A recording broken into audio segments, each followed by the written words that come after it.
Yes. So the session is now recording. All right. Welcome everyone to the weekly problem solving session for the Physics of Nanoscale Devices NPTEL course. My name is Jyotishwaran and I'm a PhD student from the Department of Electronics and Communication Engineering from IIT Roorkee. Uh, so in this week, we shall be looking at the ballistic MOSFET. So essentially whatever we had done in the past couple of weeks. So in the last 2 weeks, we had essentially looked at the long channel or bulk MOSFET,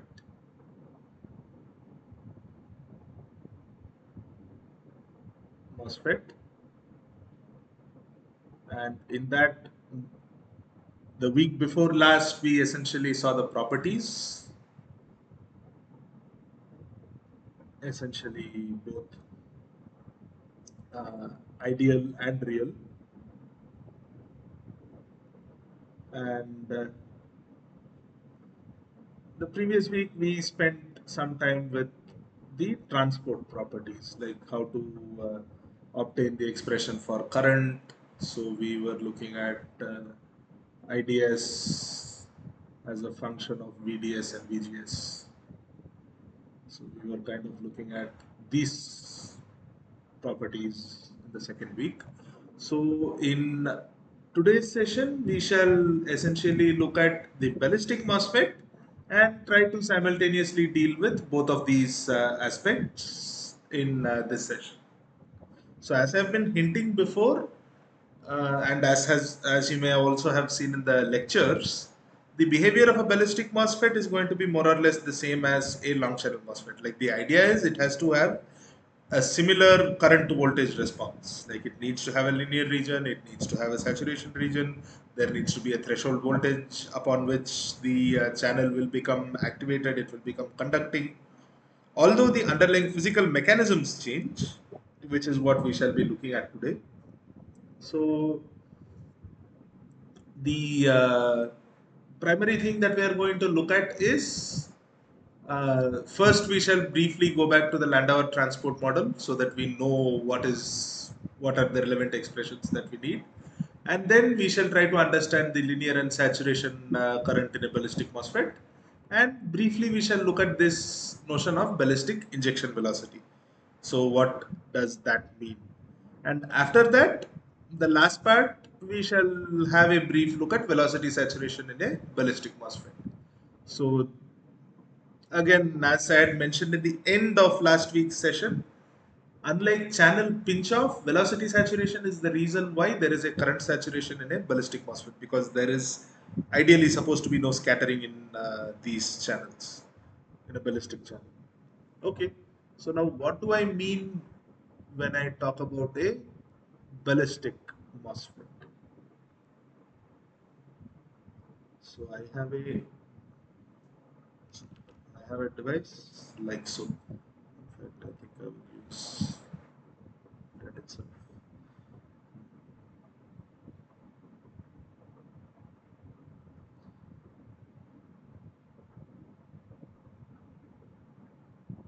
So I have my two contacts.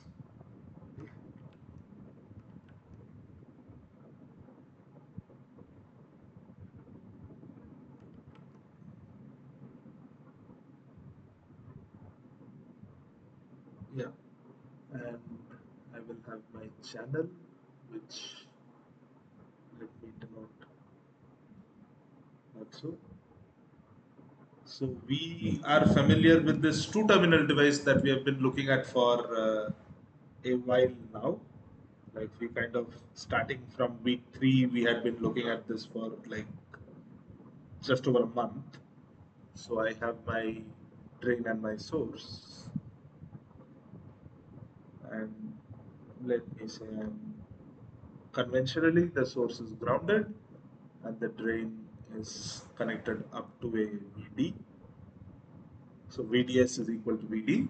And now to like fully have the transistor effect, what we have is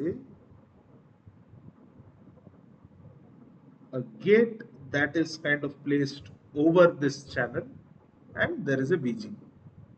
So this is the setup of a ballistic MOSFET. This is the schematic of a ballistic MOSFET. So,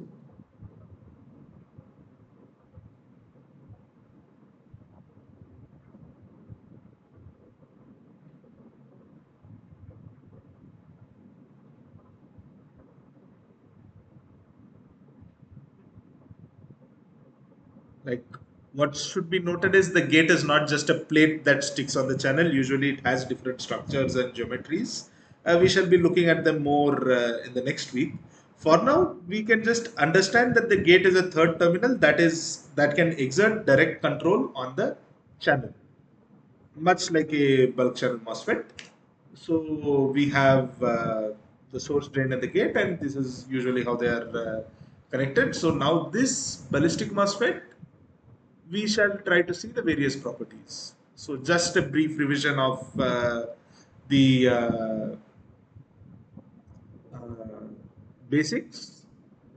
So the current, essentially this is the Landauer transport model. The current is given by 2q upon h integral minus infinity to infinity T of E, which is the transmission coefficient. This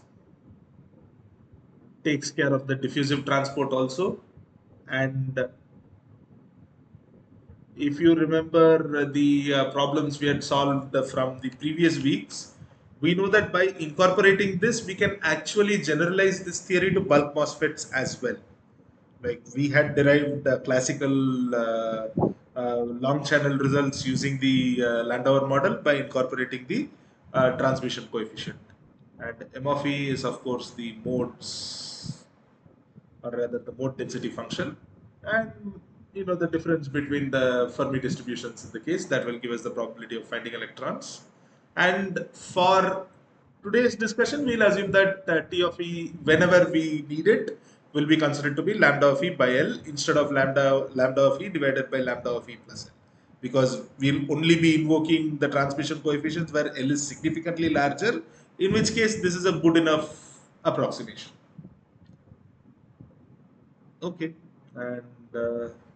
and for L comparable to lambda of E, we'll just say that it is 1, which is the maximum possible value the transmission coefficient can have. So the mode density function M of E for a 2D channel is given by this expression. So how do we get this? So we get this by considering this expression, gamma of E times pi into d to d of E. So gamma of E is the transit time, the energy broadening. So this is h divided by tau of E, where tau of E is the transit time. So, and this is all I'm going to mention here. The rest of the derivation, we should all be thorough with it by now. So from there, we kind of get this expression, which can be written by as this. Now, why do I have an epsilon 1 over here? The reason I have the epsilon 1 over here, like we can look at it in two ways. First, if we consider this to be a realistic 2D channel, then we know that the absolute minimum energy that an electron can have in a realistic 2D system is non-zero because of the quantization in one dimension. So this epsilon 1 can be seen to represent that energy value, or alternatively, this is an arbitrary minimum value that we kind of fix so that uh, we have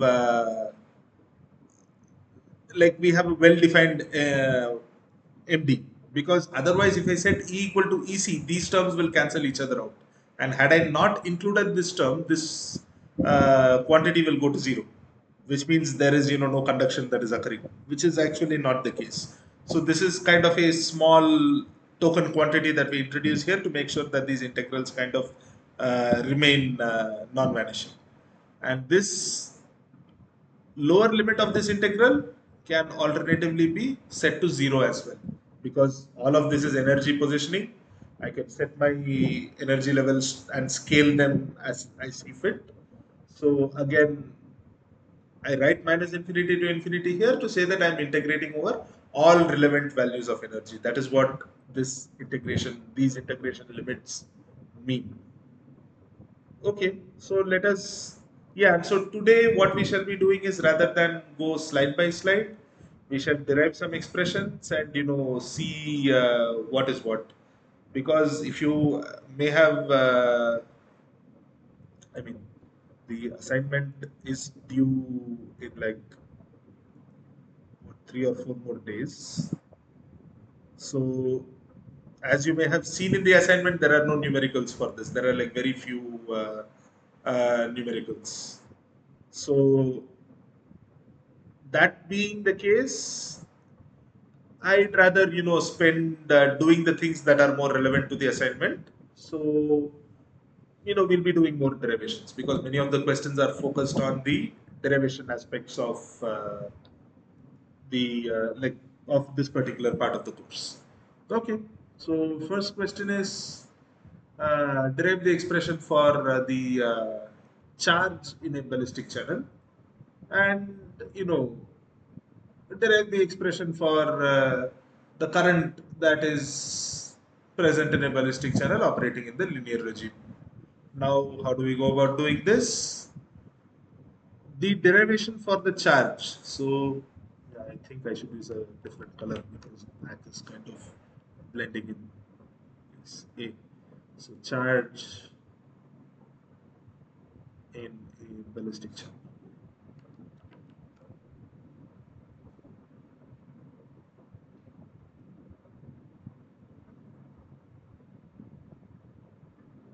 So, just 1 second, please.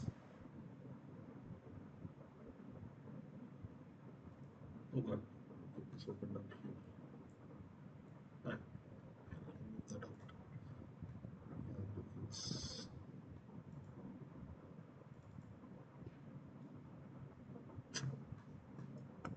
apologies. Just 1 second. There seems to be a minor issue. Let me fix it. Mm, yeah.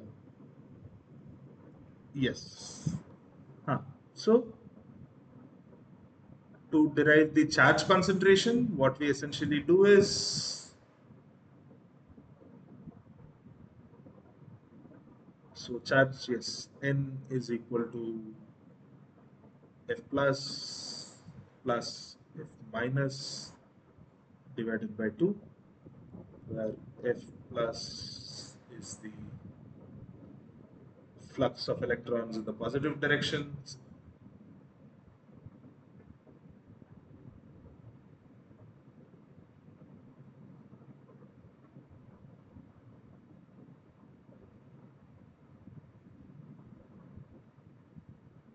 and F minus.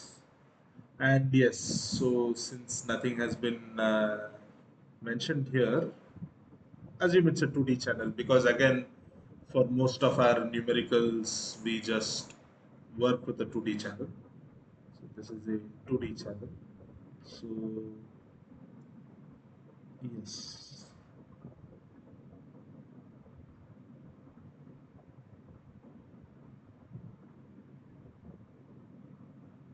just 1 second.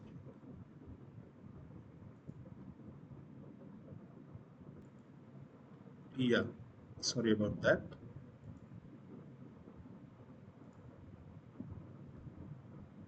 So, and this is the, like, I'm just recalling the derivation that was done in, I think, week 3 or week 4. So electrons in the negative direction. Now, what are the positive and negative directions?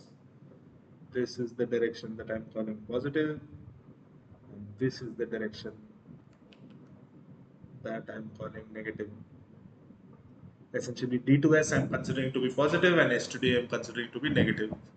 So, and since I'm only looking for the stored charge, I'm looking at the equilibrium situation.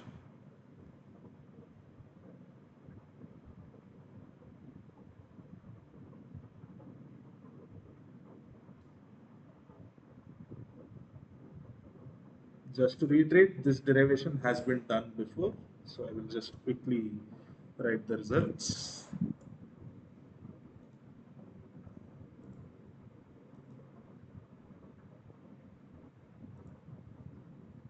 So now this charge carrier concentration is going to be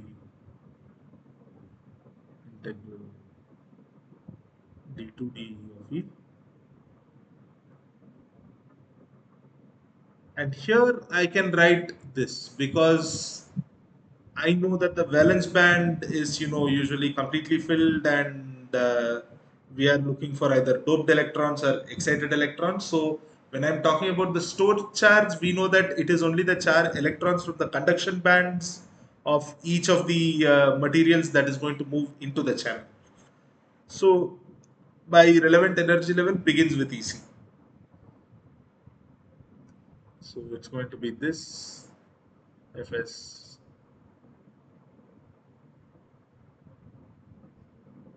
FdV,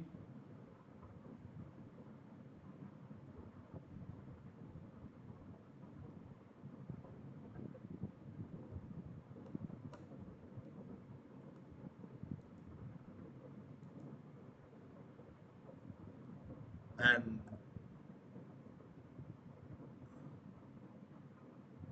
I know that this quantity is m squared upon, sorry, not m squared, m star upon pi h bar squared, independent of energy, and we have EC to infinity.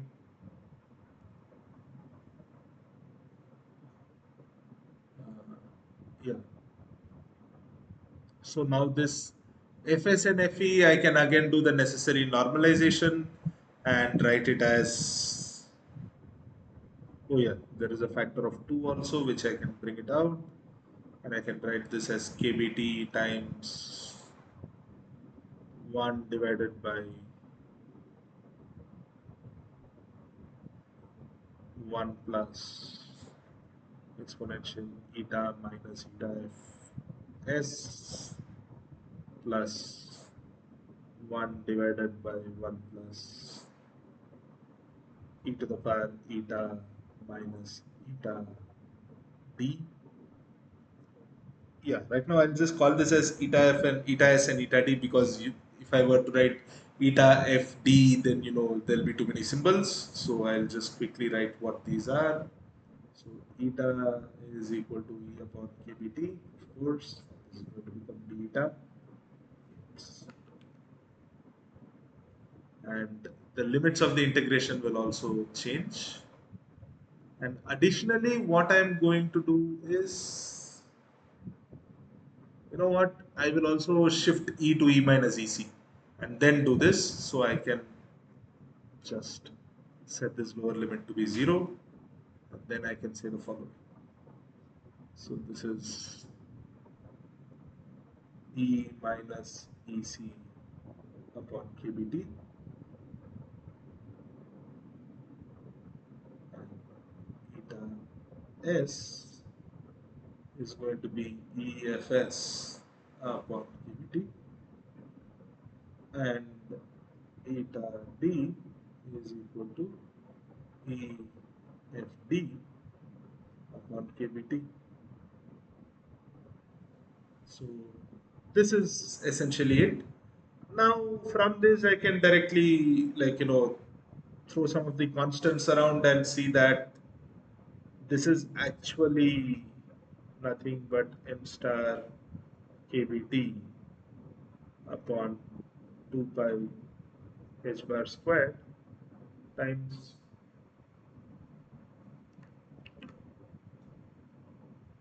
f0, the zero order Fermi integral at eta s, plus the zero order Fermi integral at eta d.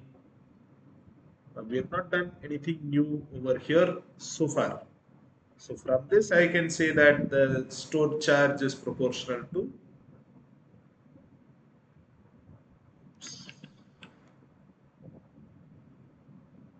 F0. So this is something that we know.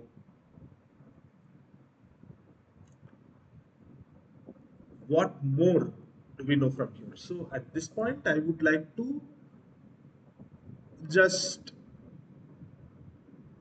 yeah, let us see this, rather than So this is a very, I would like to use this expression to derive or rather arrive at a very important property of the ballistic MOSFETs and the. Now remember why, okay, first why are we doing this? Now for that, let me just quickly make a sidebar here. The reason I'm looking at the store charge is this, because IDS was equal to W into Q of VDS comma VGS multiplied by the average velocity for a bulk MOSFET.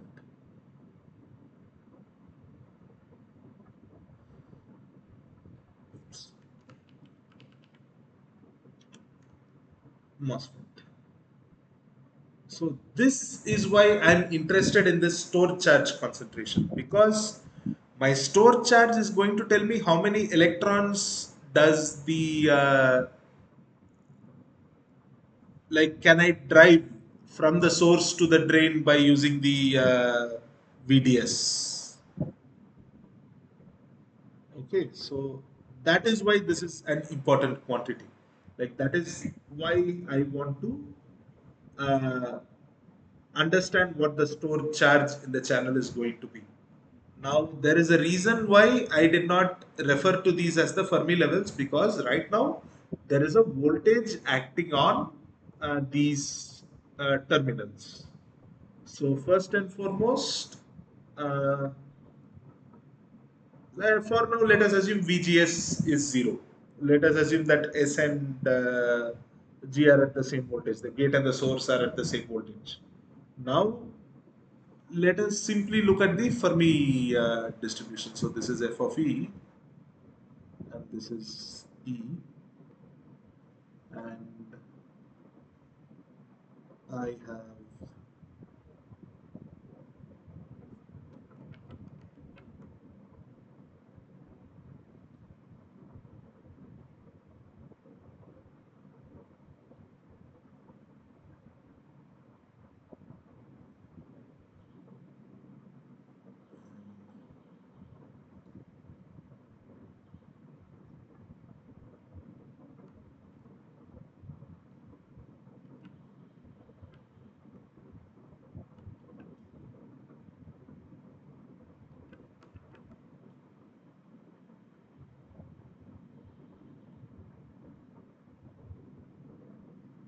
yes, so my Fermi distribution curve is going to look something like this.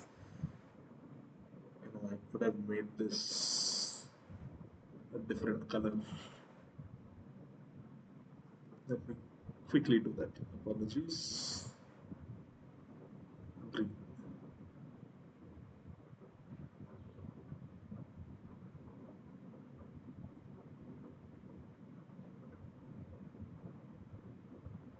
Yes. So I will say that the green line is the drain and the blue line is the source. So the reason why the green line is shifting back is because effectively EFD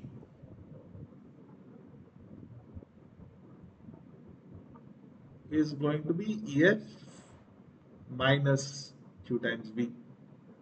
When I apply a drain voltage, this is going to get moved further and further and further back. Another thing that we know is that conduction usually takes place only due to electrons near the Fermi energy. This we know from our discussion, of like right up from the discussion of the chronic penny model. The conduction is only going to take place at the band edge, and the band edges are the energy levels closest to the Fermi level. So when I'm considering the relevant energy values for conduction, I am actually looking at something like this. I'm looking at, so from here, just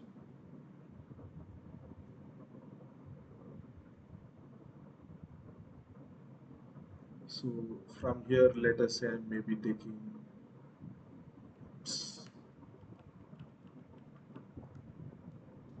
I'm taking like this kind of a window here.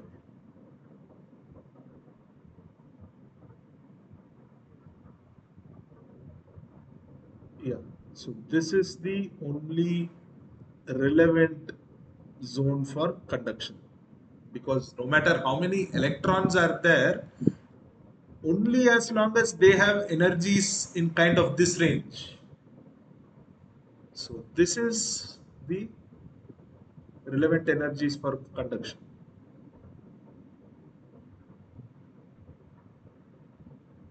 And yeah, of course, this point here is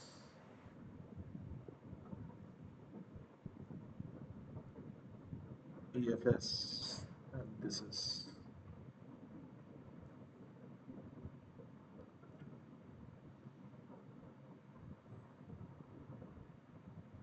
yeah, although, okay, fine, yeah, I kind of assumed this was going to be the half line. Well, as you know, I've kind of messed up with the scale of this graph. So let me see if I can rectify that. Let me select this thing. And can I perhaps, oops.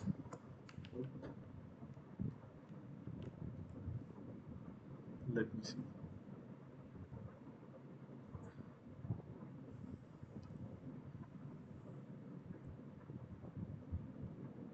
Yes.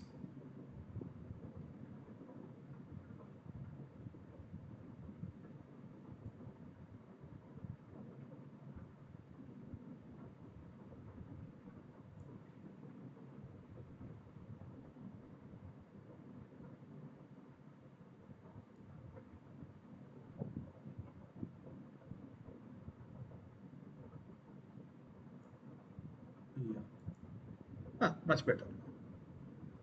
And I'll just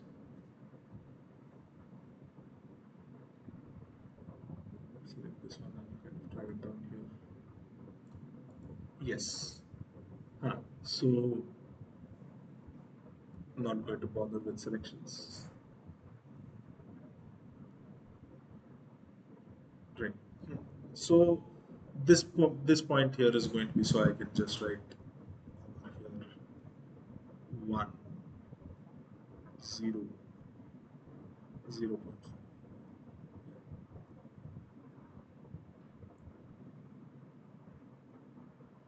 And this is going to be EFD.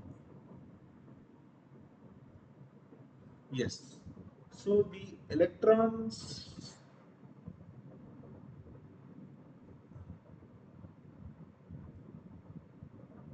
relevant energy for conduction. So let me again erase this and write this properly.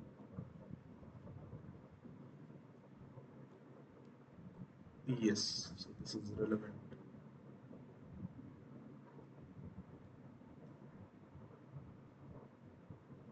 for conduction.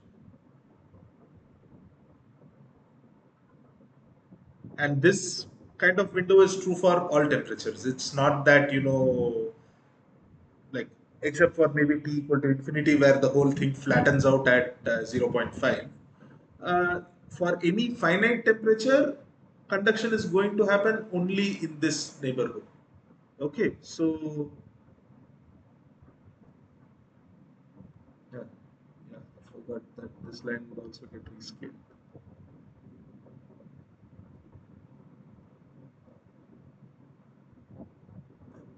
This is EFD. Yeah, I'm going to just.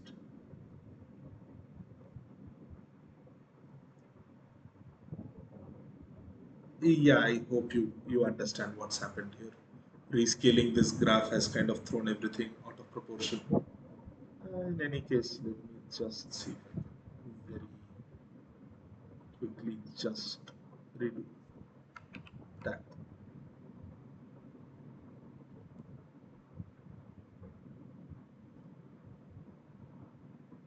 But I should have just erased the middle line. Yes, that was the right thing to do.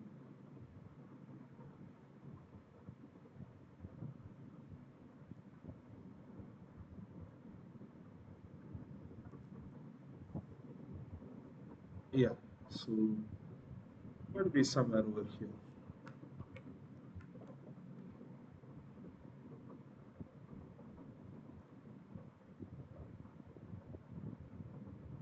Yes. So, yeah. Now the total charge that is present in the channel is going to be kind of the difference between, the average between these two graphs, as you can see right here. So it is the sum of these two graphs integrated over. So it is the sum of these two curves integrated over. Now I can intuitively tell, and I can intuitively tell how that curve is going to look like. So it's just going to be some curve that starts off at 2 up until this point, then falls slowly to 1, and then falls to 0 beyond that point. So, and I'm trying to look at the area under that curve. And in that curve also, I know this stored charge is the relevant quantity that is required for conduction, because that is the amount of electrons that are present with energy close to the Fermi energy. Now what we can see here is, as now I actually ended up drawing the extreme case before. Now let me consider the case where, yeah, minus QV. Now if, and this V is VDS. Okay, so if VDS is small,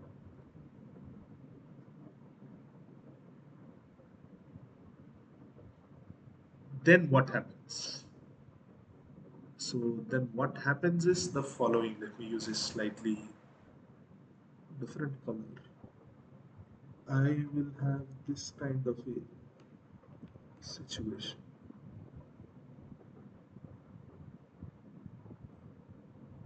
This is going to be pretty much close to the source Fermi function. It's going to be something like, no, please don't. Yes. It's going to look something like this.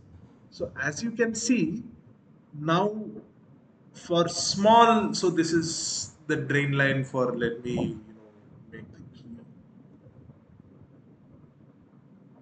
more thorough now. So this is for large VDS, and this is for small VDS.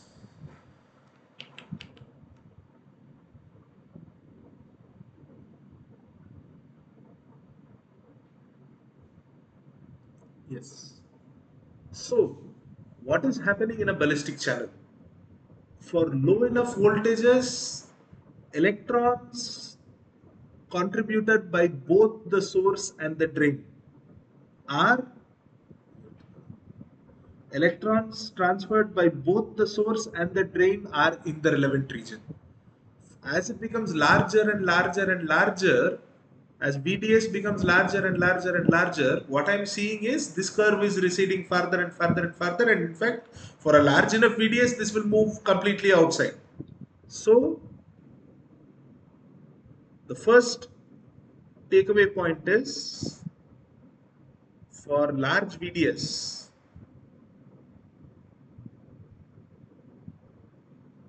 the drain terminal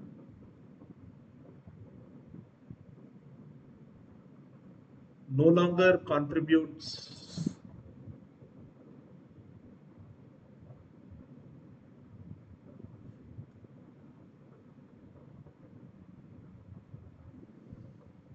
current carrying electron, charge carrying, current carrying electrons, or let me say free electrons.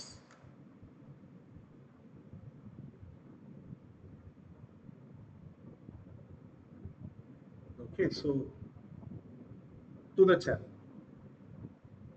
So this is something new that we are observing in the ballistic channel. As my BT increases, the drain's contribution to the current carrying electron pool actually comes down. So as I keep increasing BDS, up to a certain point, I will have more and more electrons. Let us say initially the electrons, like effectively the total number of conducting electrons is going to be the area under this curve.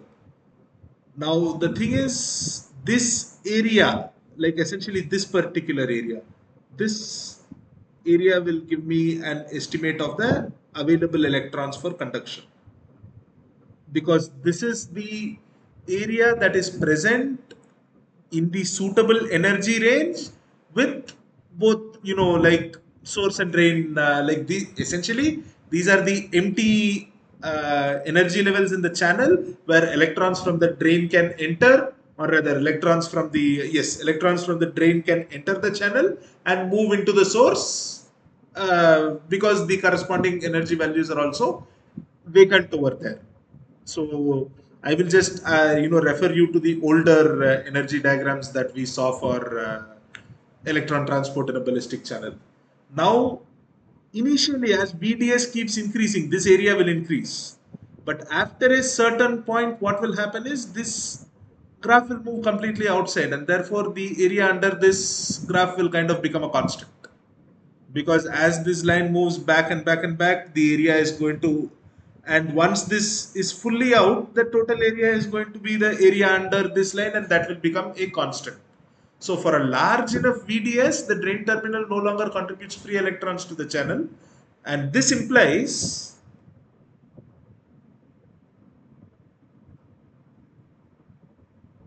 that the charge carrier concentration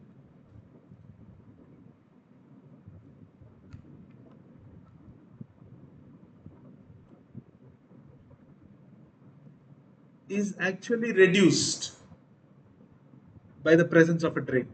And this also makes sense, because what am I doing? By increasing BDS so high, I'm kind of preventing the electrons from leaving the channel. Like I'm lowering their energy so much that they don't have the impetus to leave the channel anymore. So this is the equivalent of drain induced barrier lowering for a ballistic MOSFET.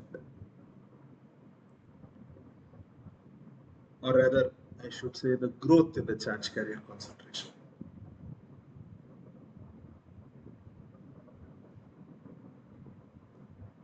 is reduced due to the drain. Because of course, as I'm applying a greater voltage, more and more electrons will move, but the rate at which that is increasing will come down.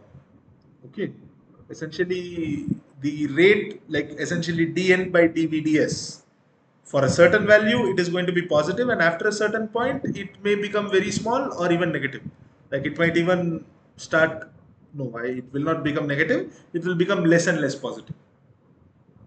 It will not become negative due to the drain. Okay, so the second question that was asked was, yeah, what about the current for a ballistic channel operating in the linear regime? So as I might have just pointed out here, or as we have even seen before, linear regime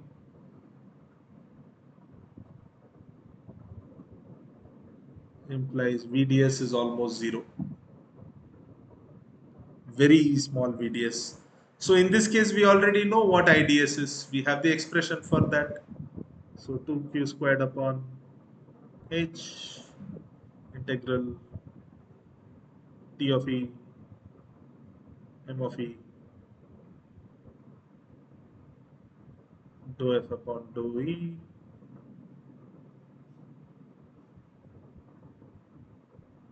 dE into VDS. and this quantity right here,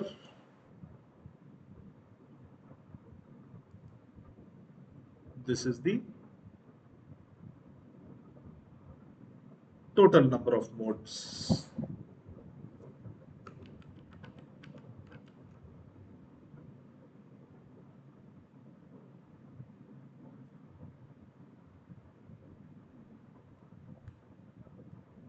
And just to revise, this quantity here corresponds to, oops, well, this is essentially 1 divided by 12.9 kilo ohm. This is approximately 0.078, I think, millimos or millisiemens. Yeah, so this is the current in the linear regime. This is something that has been derived. Now you can ask where the effect of the gate is.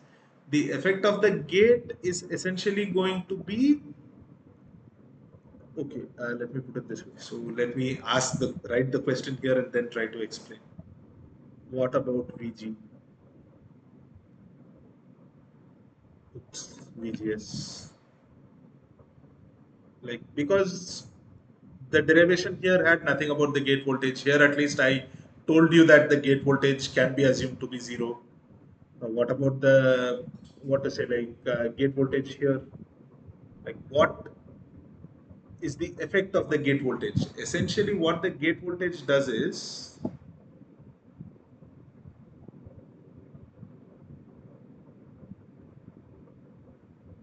so the gate voltage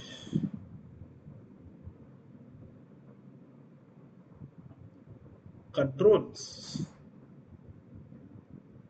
the number of available energy levels in the channel. That is what the gate does in a ballistic channel. In a bulk channel, the gate voltage caused the channel inversion where electrons populated the channel, and then we were able to drive them from the source to drain via VDS. But over here, the gate voltage does not do that. The charge is primarily controlled by the source and drain electrodes only. And you can also see why that is the case, because this is a very short channel. Like, although the figure does not indicate that, this is a very, very short channel. So, there is, like, this is so small, this is only a few nanometers. It is only a few atoms across. So, the concept of, this channel being a P-type semiconductor, N-type semiconductor, all those things do not apply here. This is a short channel consisting of only a few atoms. So over here, doping and donor energy levels, acceptor energy levels, those things make no sense. So what my gate voltage does is it alters the energy levels that are present in my channel, and that will tell me, that will in turn affect the number of modes that are present here. So that is kind of the effect of VGS in a ballistic MOSFET. And consequently,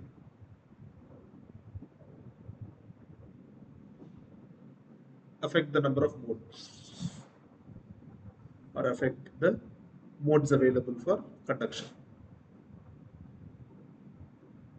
So when a transistor is turned off and a ballistic MOSFET is turned off, I can just imagine that that is corresponding to the case where M of E becomes zero for all relevant energies.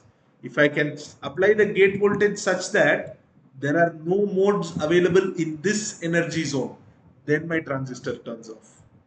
So here, so this is what I meant when I said the physical mechanism changes. In a ballistic MOSFET, I am no longer worried about charge inversion and those kind of phenomena. Here, I am literally modulating the energy spectrum, essentially the energy levels that are present inside the channel. If I can shift them all out of the relevant Fermi zone for the channel, then no conduction is going to take place. We will see one example for that in a second. I mean, in this session.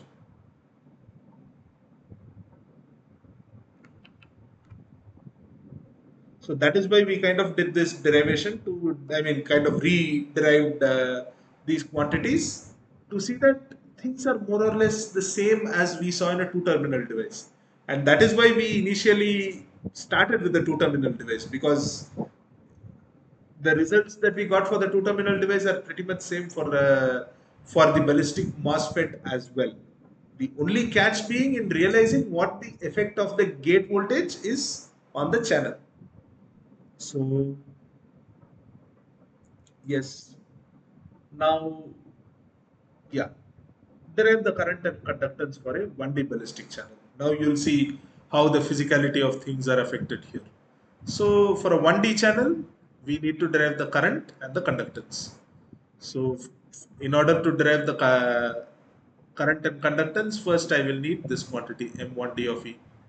I know M1D of E is nothing but gamma of E times pi times D1D of E. D1D of E, and so gamma of E is, so let me just, so I know D1D of E to be this, just, I think it is m star upon 2 E whole bar half 1 upon pi h bar, if I'm right. Just one second, let me look it up. I think it is this m star upon 2 E. Yeah, the people who are in live attendance, you are welcome to like correct or rectify any of the statements that I'm making. So I think it is this. Let me quickly look it up.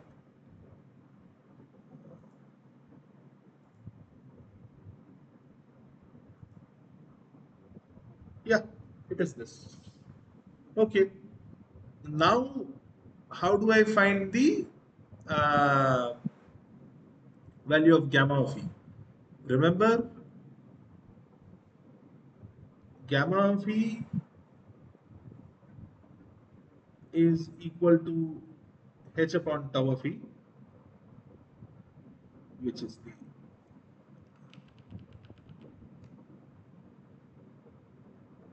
tau of E. So this is the transit time, and so this is going to be h. Oh yeah, uh, d1d of E for the channel. Of course, this should be multiplied by the length of the channel. It should not be d1d of E here. It should be d of E here, d of E here. Essentially, without the 1d, the distance between d and e becomes too large.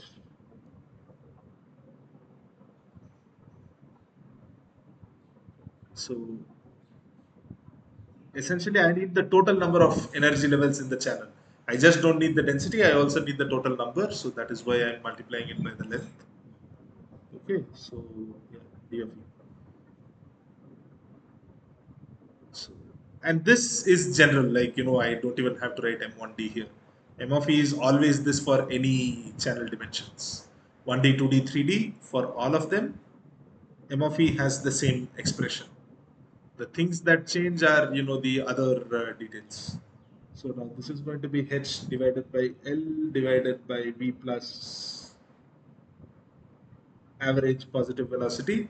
Now this we have already calculated in the previous sessions. I've done this several times, and this is the reason why I can directly write this. So I know this quantity to be equal to just V of E, because it is a 1D channel. It can either go in the positive direction or go in the negative direction. So if I want the velocity in the positive direction, it's just the velocity itself, because there is only one dimension to move in. There is nothing to integrate.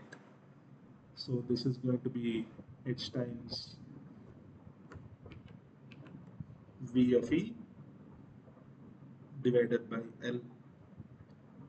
So I'll just go ahead and multiply all these quantities, and that is going to be h V of E times pi divided by L into 1 upon pi h bar m star divided by 2e whole power half into L. So the L and L cancel out. The pi and pi cancel out. And this is h and h cancels out, and therefore a factor of 2 pi will come upstairs. So 2 pi into, remember v of e is nothing but square root of 2m star e, non-relativistic treatment and all of that. So again the 2e is going to cancel out. So what we'll be left with is actually a very straightforward looking quantity. So this is going to be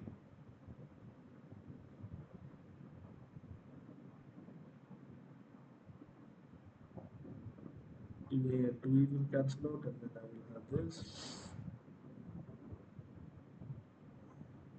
Was there supposed to be a h squared somewhere? No.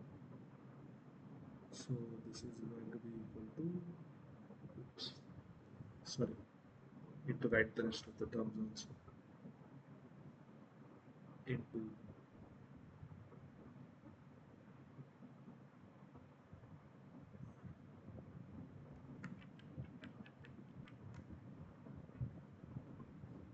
power half 1 by 2. Yes.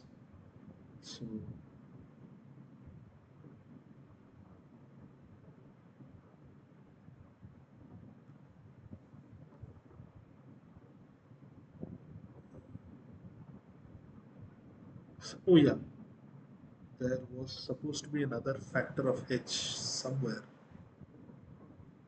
Where was that? There is gamma of e, pi of e,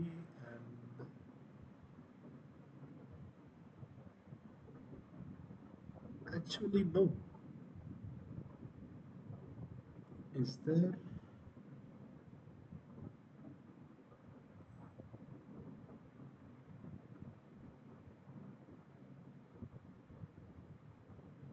Uh, v half mv square m star v square was equal to e. So v of e was going to be just square root of that, and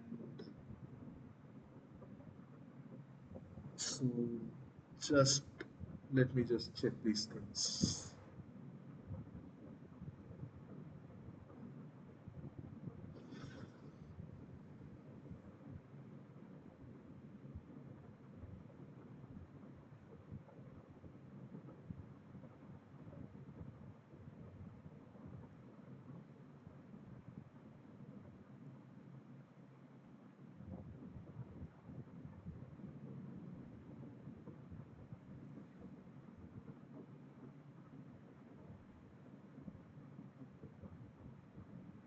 Yeah, no, everything is correct. So the quantity that I will get, much to our surprise, is just going to be, where am I?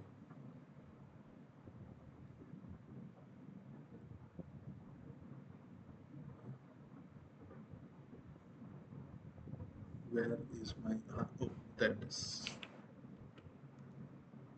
yeah. So this is going to be just this 2e will cancel out, and ultimately we'll be left with 2 by m star, a constant.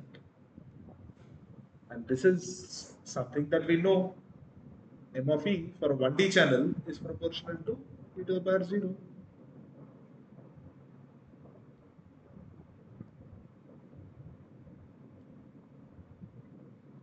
Okay, now what does that imply for the current?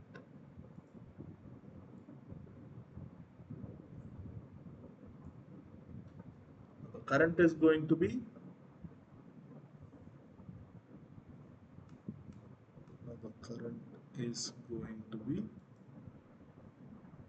IDS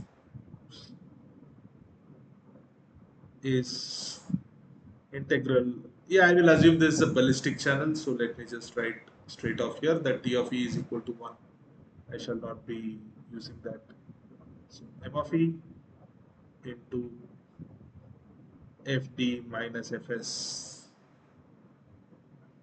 d and this is further equal to again 2q upon h. So 2q upon h integral m of e into, for a small enough dou f upon dou ef dE multiplied by v vds.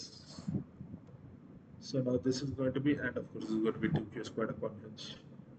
So for small VDS, for a 1D, control Y, for a small VDS, the 1D current,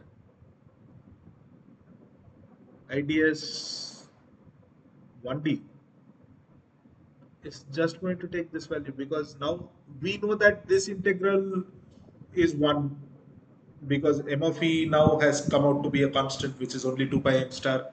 So I will just have 2 pi m star into 2q squared upon h integral 1 times VDS. So I can actually send this 2 pi to the denominator to make this h bar, and just write this as 2m star q squared upon h bar. So that's it.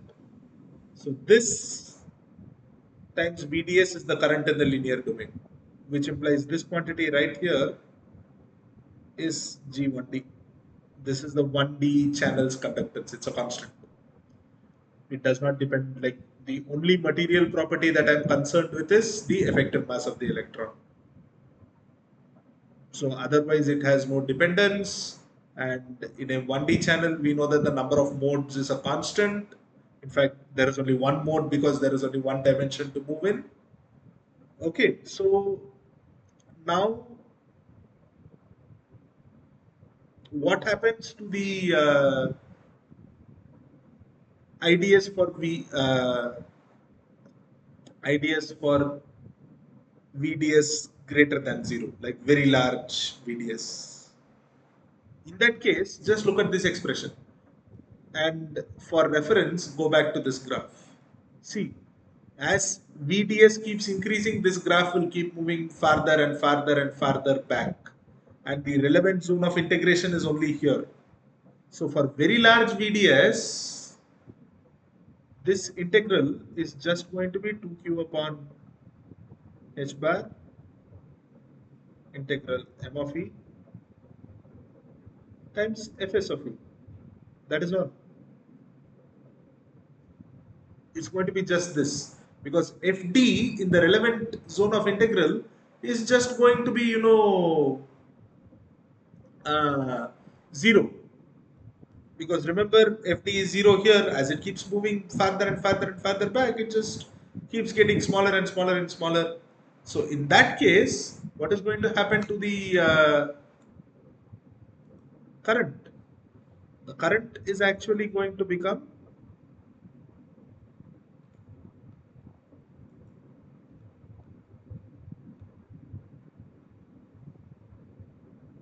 uh,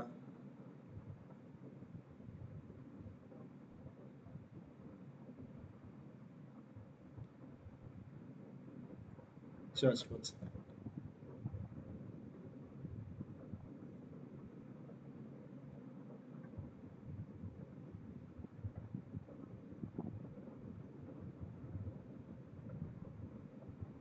Have I done this correctly?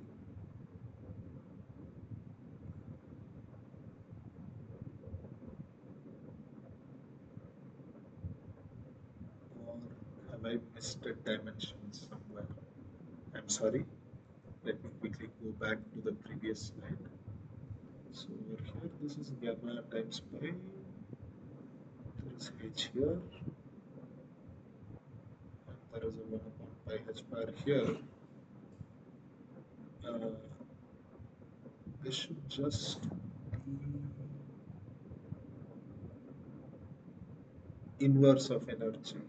Right. So this is per unit length, multiplied that, and this is inverse of time. Ah, uh-huh.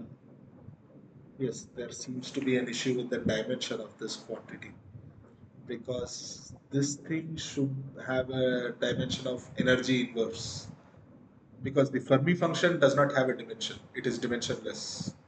So this quantity has to have inverse of energy dimension. But as I have taken it here, this actually has a dimension of uh, angular momentum into velocity, h into v, which is actually what mv squared times r. Okay, I am missing a constant somewhere because the reason I had the doubt is this because over here, if I substitute any meaningful value for m star, then the conductance will actually become zero because m star is a very small number. It is, mass of an electron. 2q square upon h is the conductance. Uh, what am I missing here? What am I missing here? I think I'm missing something over here for a 1D channel.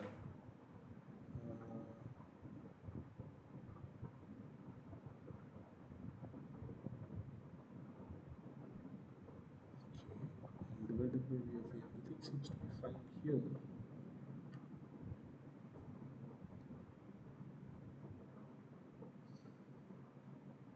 Yeah, energy broadening seems to have the valid dimensions of energy, but uh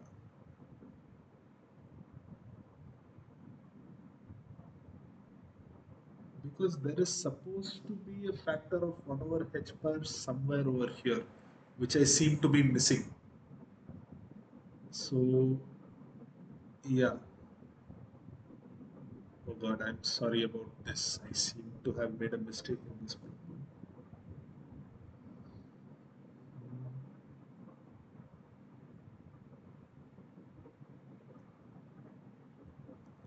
Okay, tell you what, in the interest of saving time, because we've already spent a good amount of time on this problem.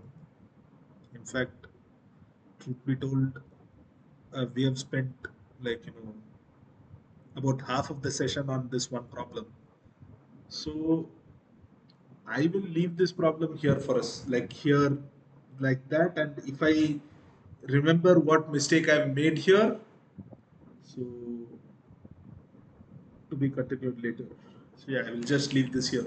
Really sorry for just leaving this problem hanging because this was essentially an example that I worked out myself and I seem to have messed up my steps. If I figure out what the correct answer is, I will amend it in the slides and upload it. Uh, However, in the remainder of the session, if I'm able to figure out what mistake I made here, then I can directly come back and fix it.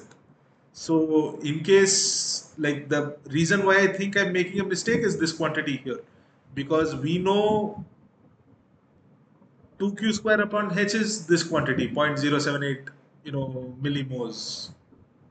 Now, if I were to multiply that with the effective mass of the electron, then it becomes very, very, very small, and a 1D channel by that token will have infinite resistance, which is actually not true. Okay, there seems to be some mistake here. So, some issue here.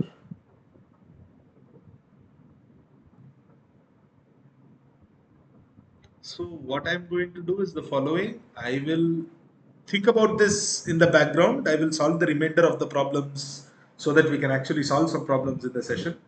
Uh, and in the event that I'm unable to figure it out, I will just remove this example altogether from the slides.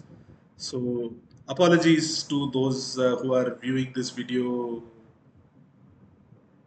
like yeah. But nonetheless, like the idea still remains the same.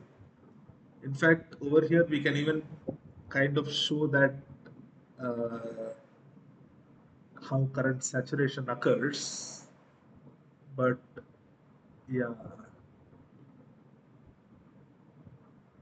yeah, I think I can do that. So yes, one thing we know is this is yes, in fact, some issue is present here. Let me not continue it later. Let me conclude this part. Yeah, sorry for walking back. I don't seem to be having a very particularly good day in today's session. So for nonetheless, let us soldier on. Now, IDS for VDS greater than 0. Oops. This part will still make sense. So it is going to be 2q upon h into m1d.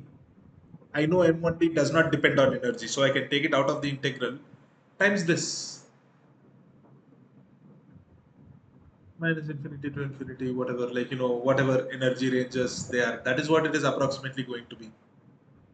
Now, this quantity is a constant. I don't need to know what the value of this integral is. This quantity is a constant.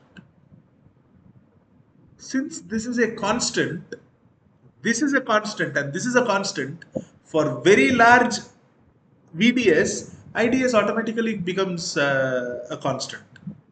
So, in the previous expression, like up until here, this expression does not have any mistakes. So I know in the linear regime for small VDS, IDS is proportional to VDS. So if I were to draw the current voltage characteristics of by 1D channel, then it goes like this. Initially it is linear, and then after a certain point it just becomes constant. That's what it is. It is a just a flat out constant line. So I'll just mention that this is a constant over here. So this is VDS. So for a small enough VDS, I have a linear increase in the current, and once it becomes large enough, it just becomes a constant. So this is the important takeaway here. So current saturation in a 1D channel is nothing like current saturation in a bulk MOSFET. In fact, it is not even something like current saturation in a 2D channel, as we may be seeing 2D or a 3D channel. So the idea is the saturation occurs simply because my drain ceases to have any influence upon my drain voltage doesn't seem to have any influence on the current, because the Fermi function that is present in this expression just becomes so vanishingly small that this integral is dominated by just the source Fermi function. Since this integral is dominated only by the source Fermi function, the current more or less becomes a constant. That is all. So I am not looking at any kind of charge pinch off or electron scattering, because of course in a ballistic channel there is no electron scattering. So this is kind of how the current saturates, and this is a kind of behavior I expect to see in a MOSFET. And we are seeing that the MOSFET character just emerges directly. In fact, I didn't even have to invoke the gate voltage for a 1D channel, as you can see. A ballistic channel, just as it is, if I increase VD beyond a certain point, the current was going to saturate all along. So I didn't even need the gate voltage. The only thing the gate voltage is going to change is the number of modes that is present in the channel, and therefore this current may go and saturate at a higher value instead of this lower value. That is all. So I hope I'm able to convince you of that much. There is some issue present here. I will try to fix this and edit these slides. So yeah, I don't need to remove this problem. Like the major thing that I wanted to highlight here is, so the important takeaway is this: current saturation. So what I want to say is, current saturation in a ballistic MOSFET.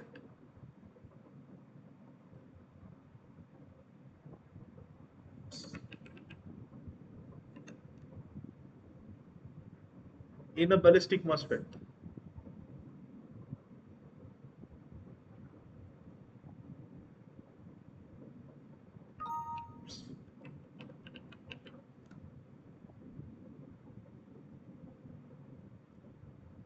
happens due to the physical properties of the due to the I shouldn't even say physical properties, just due to the quantum nature of the system. That is all.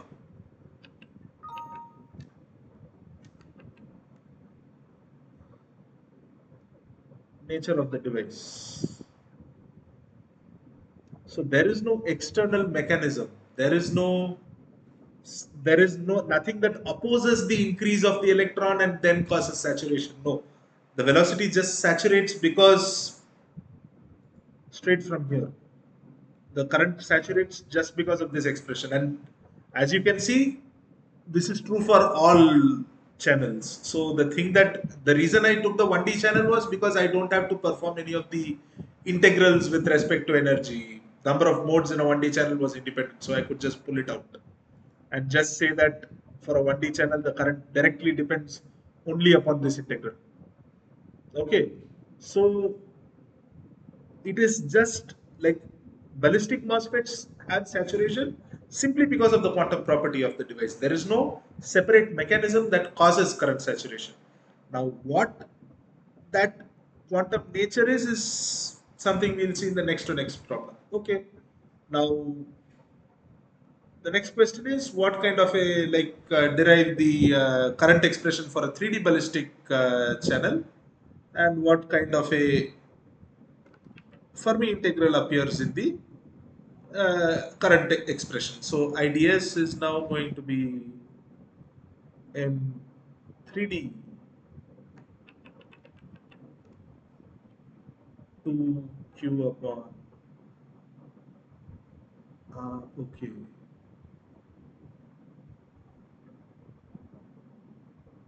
Mm, Yeah. So let us do the general current first. Okay. And this is not for the linear regime. We are just looking at the general current.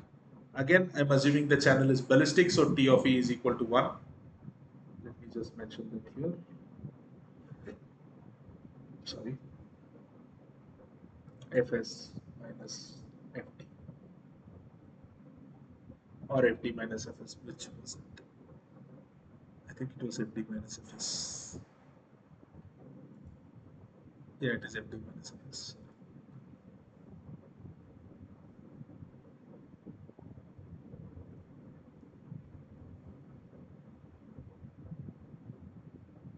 D, it is just this integral. Now D of E for a 3D channel is m star. Uh, so the denominator for this is pi squared h bar q. I think this is 2m star e. I think it is this. Let me check it.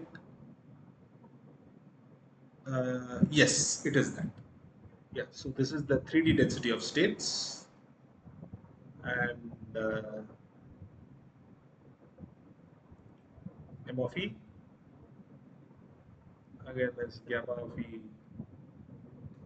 by D3D of E. Now,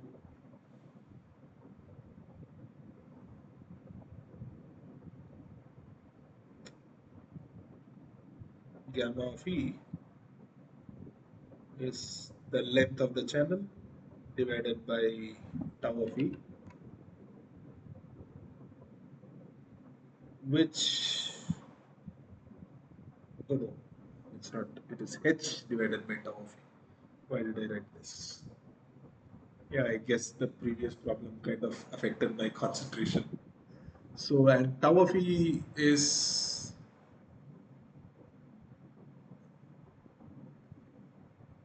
length of the channel divided by the average velocity in the positive x direction.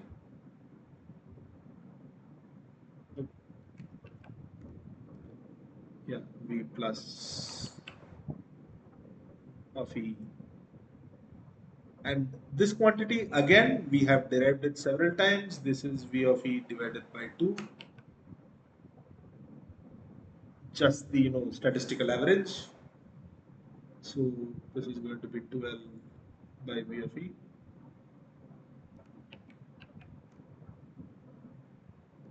So this quantity, if I just back substitute into this is going to be H times V of E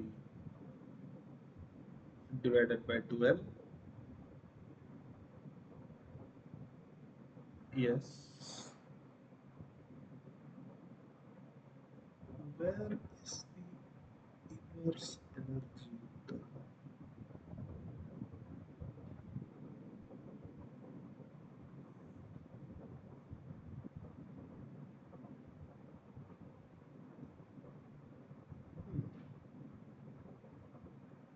Yeah. Okay. So now this is going to be 2 pi. I'm just multiplying this pi here divided by, sorry. So this is going to be H times pi to V of E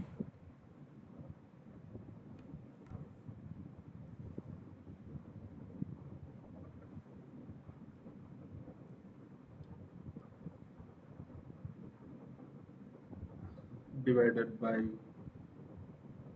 12 into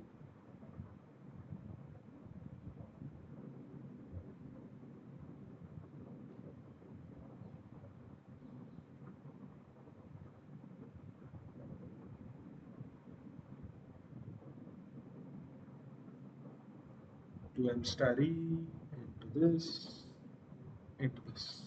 Yeah. And of course, there should be a volume term there. And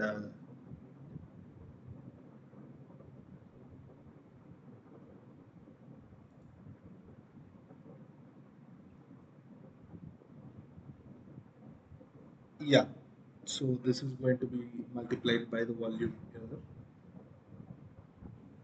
Okay, because D of E, like I need the actual density of states, not per unit volume. So the L will cancel out, and what, after cancelling out all the relevant terms, what we shall be left with is, oh yeah, by the way, this quantity here is the velocity, and this quantity here is also the velocity, as we saw in the previous example. So this is 2m star E, which is, non-relativistically it is the velocity. So what we have is, and so let me cancel out 1 pi and 1 h. So that is going to be giving me a 2 pi to the numerator into m star V of E squared divided by 2. The L has h bar squared times the area of cross section. So this was the volume. Please don't consider this to be the voltage. No, it is not. This is the volume, and this quantity is the area of cross section.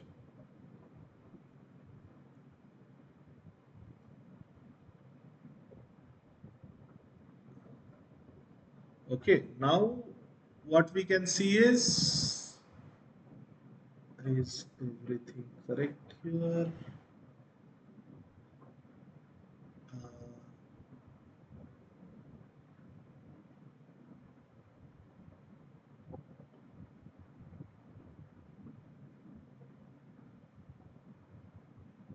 just give me 1 second. Like, let me take a quick break.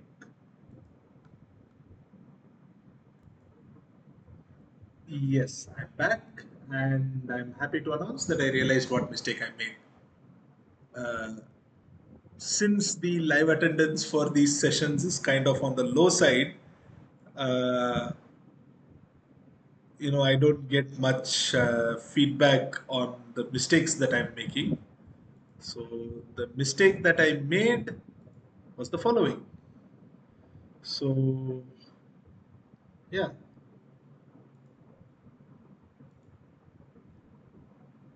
now see, this is not the velocity. Square root of 2 me is not the velocity, this is the momentum. Oops. Wait, where is the pointer? Yeah. This was not the velocity. Yep. So the mistake that I made in this problem was this. This was supposed to be square root of 2e upon m star, just the reciprocal of this quantity. So they will just cancel each other wholesale, and I will just be left with a factor 2 pi. There won't be an m star here at all. So no issues present here. Just get rid of the m star, and it is just send the 2 pi below. Yeah.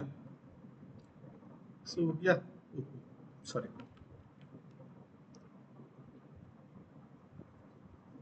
So yes, all is well. So this comes out to be 2q squared upon h bar. From instead of 2q square upon h, we are ended up with 2q square upon h bar, where this quantity is g1d. And what is the value of g1d? It is 0.077 divided by a further 2 pi. That will come out to be oops, just 1 second. That will come out to be, let me just calculate it. Uh,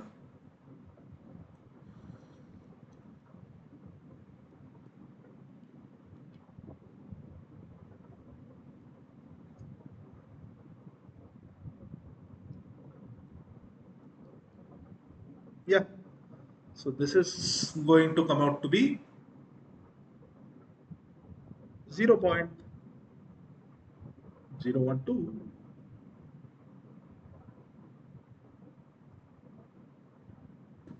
Wait, yeah,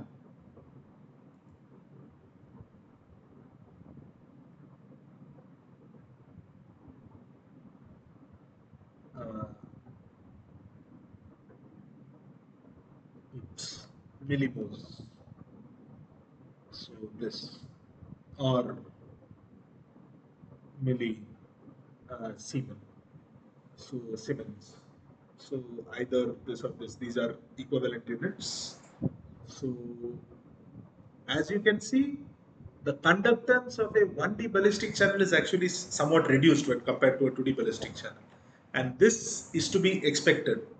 The reason being, when I have a 1D ballistic channel, so yeah, I will write this comment right here.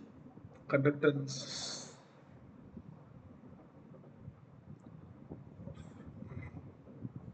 1D ballistic channel.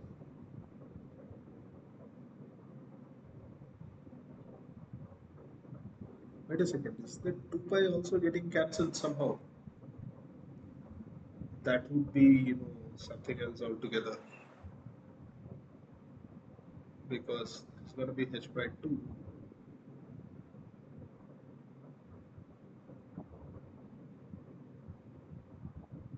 Yeah? Oh, yeah. There isn't a 2 pi also there, because this is this. And oh, no. There is going to be a 2 pi. Yes. Yeah. There is going to be a numerical multiplication factor of 2 pi. Ballistic channel is lower than a higher dimensional channel.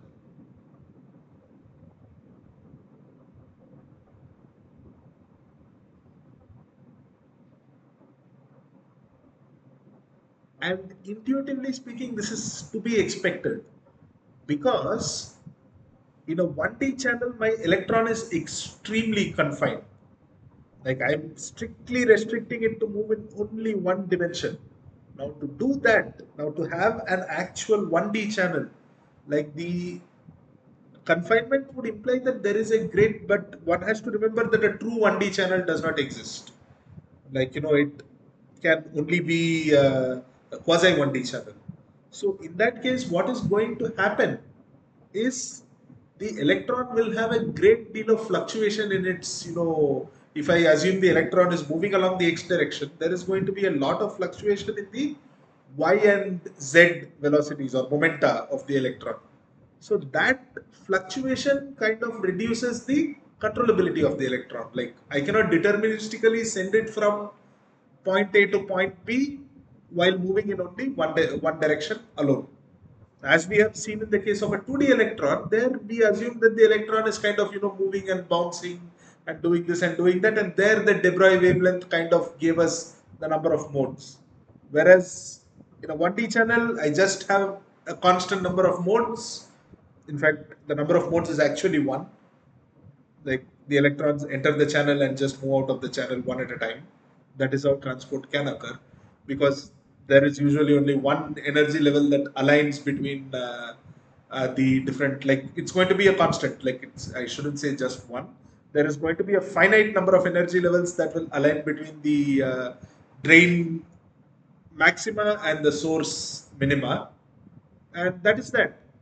So electrons are going to enter those energy levels and they are going to move into the uh, source. Like from the drain terminal, the electrons are going to jump in and they are going to jump out into the source. So this process is, because of the confinement, going to happen with a great deal of resistance, and that is reflected by this value of the conductance, which is lowered. So yes, the conductance part has also been resolved. Yes, now coming back here, this is not the velocity. This is, so I will have to, yes. So V of E is going to be, so this is going to be M times V of E. So what we shall have is, yes, M star square, V star square, sorry, V square, not V star square. So this quantity is the momentum. So it is M times V.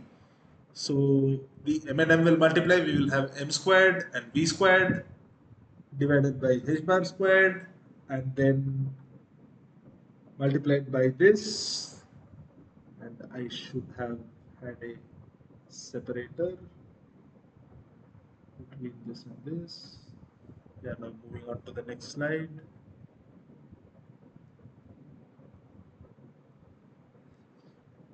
Yeah, I'm glad I got to resolve that issue, and I'm really sorry for making that silly mistake.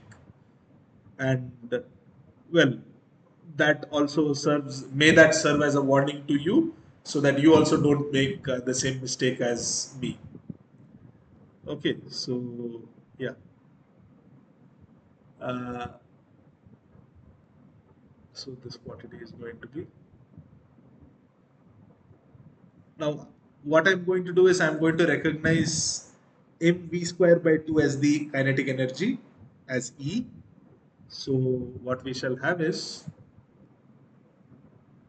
2 pi m star, yes, what we shall have is m, no, not this.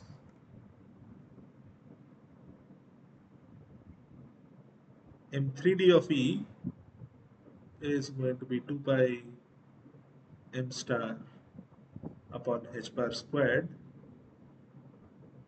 into the energy, or to be more precise, into the area of cross section into the energy. That is it. So here again, as we know before, M of E is proportional to E for a 3D channel.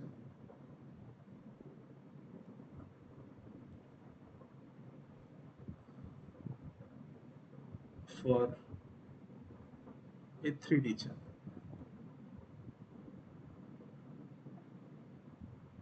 Okay, so yeah. Therefore, when this enters this integral, what kind of a Fermi integral I'm going to have? So IDS is equal to 2q upon, in fact I can pull out all the constants and then I can get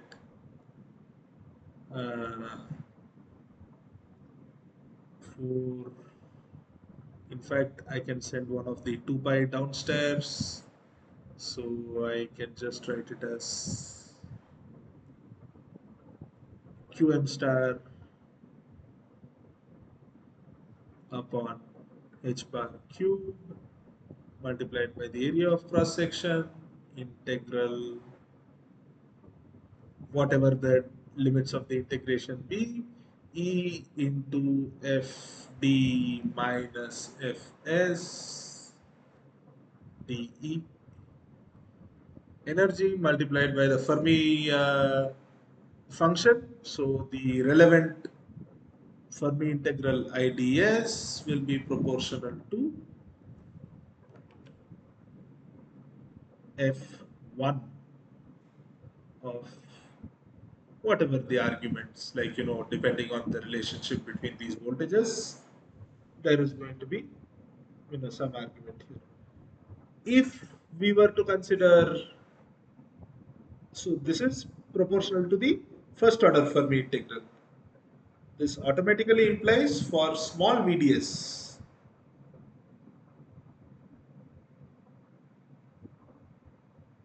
IDS will be proportional to F0 of the similar arguments, because I will have a derivative operator here, and I know that when I take the derivative of a Fermi integral, the order comes down by 1. So this is essentially, I'm doing all these derivations because you have multiple choice questions in the assignments that are like this, not exactly this.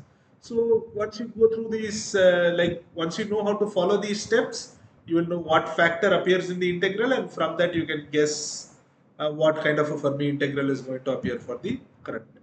So yeah, that brings us to the end of this problem, and yeah, leaves us with just about enough time to discuss the last thing today, which is the average saturation velocity in a 2D ballistic channel. Now, remember, intuitively, I have shown that there is a velocity saturation that is occurring. Same logic applies for virtually every other system, but here it is not so clear because I cannot show that E times the Fermi function will also saturate as VDS increases. I cannot demonstrate that. Nor can I demonstrate square root of E times this integral will saturate. That is why I particularly chose to work with the 1D channel. Okay, so here this M1D was just the constant 2 pi. Okay, so that is the particular reason why I had selected the 1D channel as the example. Okay, now what is the idea of velocity saturation? The idea of velocity saturation is this, that when I have a finite confined system, when we have a finite confined system,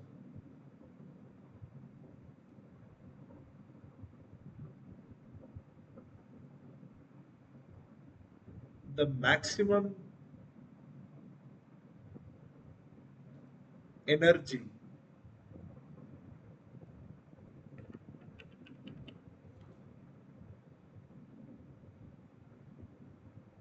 contained in it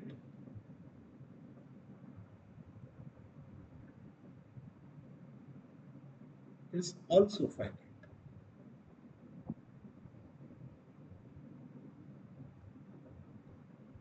Now, this statement, yeah, I should write in a finite. The maximum energy that can be contained is also finite. Now, one can ask, what is so special about this statement? Like, what great truth have I revealed? Because this is true for any system. In fact, this is true for the universe because we know the universe is finite. So, what have I mentioned that is so special? What we need to remember is when I say finite here, for a ballistic channel, it is actually very small. The dimensions are of the order of nanometers.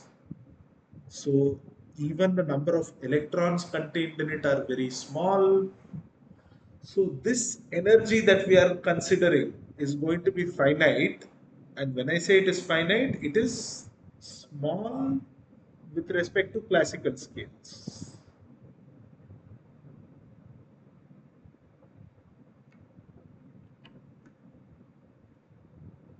So this is what we need to remember. Again, I will take you back to our very first and second week of discussions. The whole idea of quantum mechanics is that it is a notion of scale. Like quantum effects exist even in the classical world, but the energy values, the momentum values, the position values are so large that those quantum fluctuations are negligibly small. That is all. That is why we don't observe quantum effects in the classical world. It is not that the quantum effects cease to exist. They very much exist even in the like classical world, but their magnitude is so small that we can no longer perceive them. Whereas in a small system like this, in a ballistic MOSFET, so system, so here when I say system, I mean like a ballistic channel.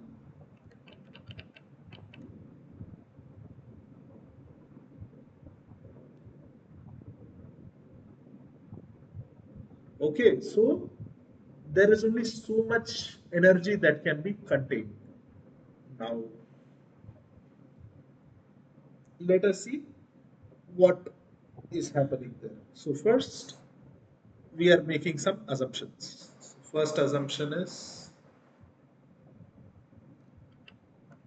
just to make our calculations easy.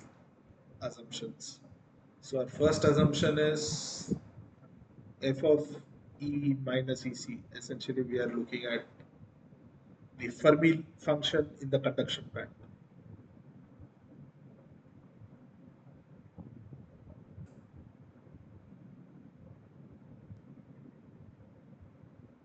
Conduction band.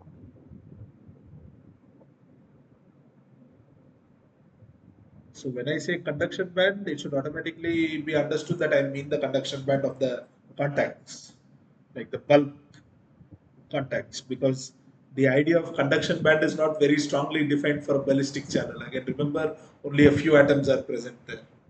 So first, I'm going to say this is equal to e to the power minus e minus ec by kt. I'm doing the Boltzmann approximation. Essentially, I'm assuming the temperatures are high enough, which is a fair enough assumption to make. And the second assumption that I'm making is energy is distributed. Oh no, that also falls under this itself. That motion also falls under this very uh,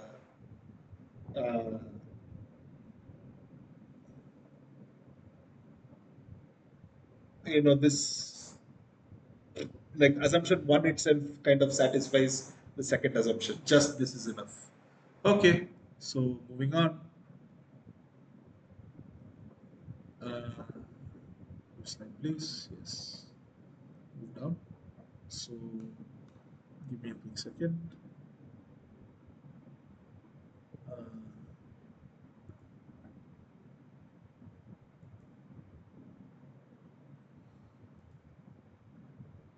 yeah, now,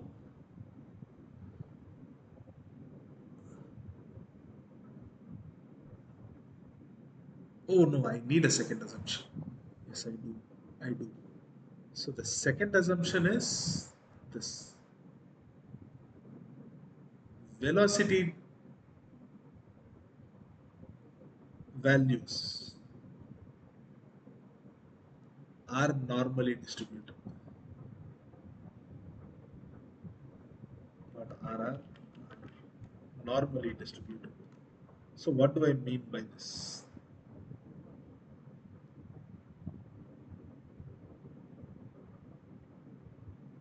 Now you see that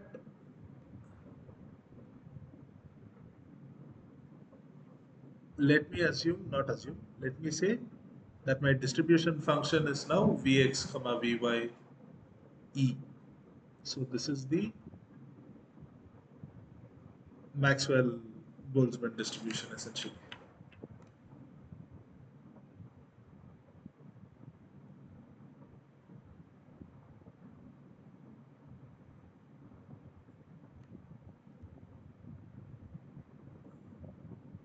So how is this function going to look like? The function is going to look like so. So I'm saying the velocities are normally distributed. So the energy, of course, is going to have this kind of a distribution where E minus EC upon KBT. But for different velocity values, I need to remember that E is equal to m star by 2 into Vx squared plus Vy squared. 2D channel, that's what we are considering.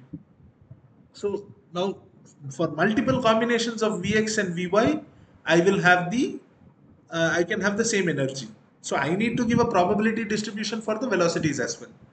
So what is that probability distribution? That is the Gaussian distribution, which is e to the power minus m star by 2 Vx squared plus Vy squared. Oops, it's not V squared x squared. Vx squared plus Vy squared. Okay, so this is the Gaussian distribution for that. And another thing that I will assume is in the thermal limit,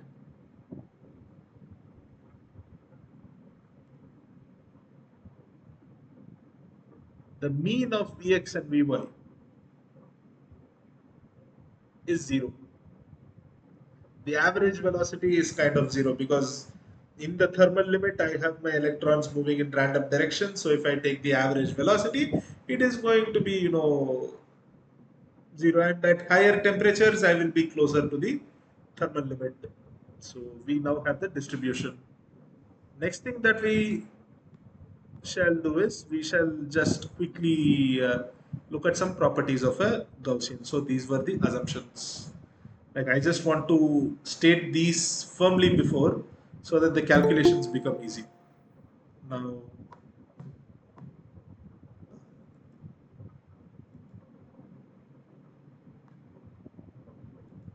okay, we have someone joining somewhat late. Anyways, welcome to the session.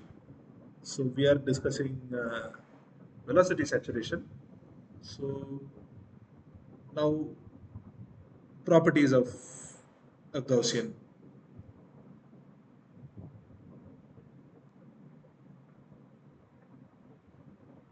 integral.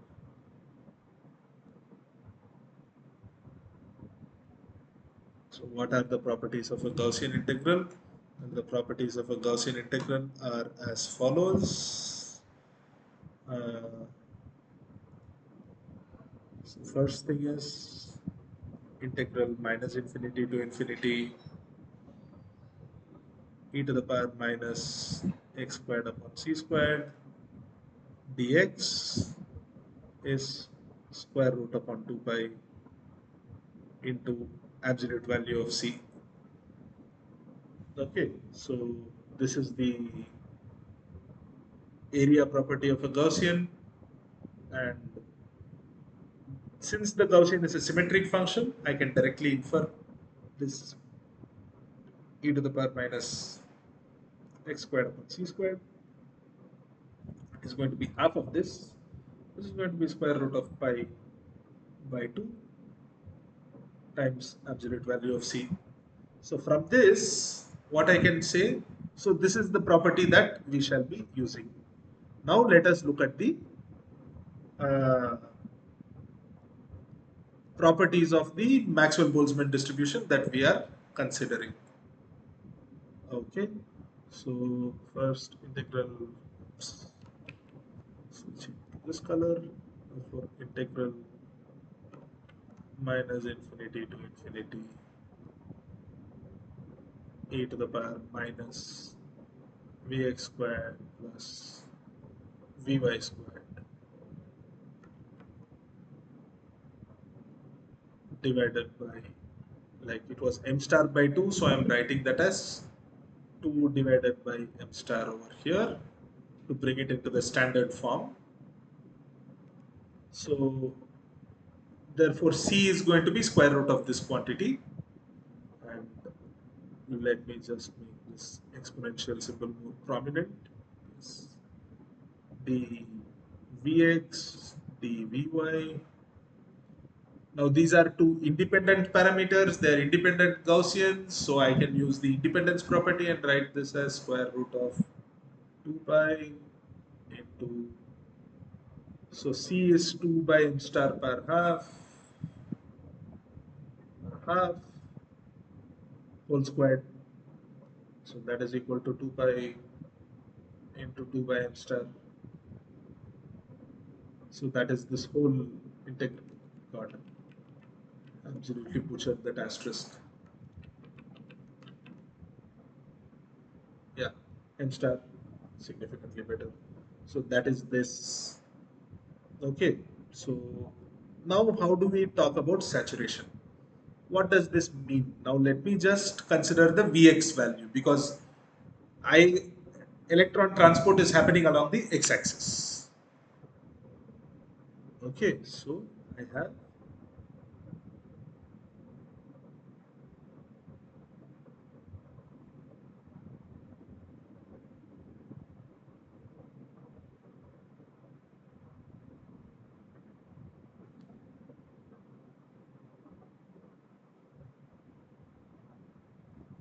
okay, so oops. So what I shall do is, like, I don't have any tools to help me draw Gaussian accurately, so please bear with me. Like,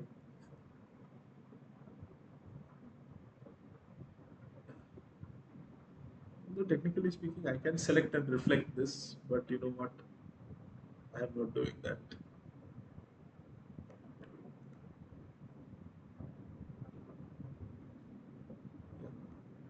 So this is, yes, more or less it's looking like a Gaussian. So this is, let me say, the velocity distribution at VDS equal to 0. Now the moment I increase the VDS, what is going to happen? The idea is the moment VDS is increased, some energy is supplied into the channel. So electrons tend to move more along the drain source direction. So this is the distribution of Vx. So I'm just looking at one component of this Gaussian. I'm just looking at the x component of the Gaussian. Okay. So let me say now VDS is slightly greater than 0. You know what? I should do one thing.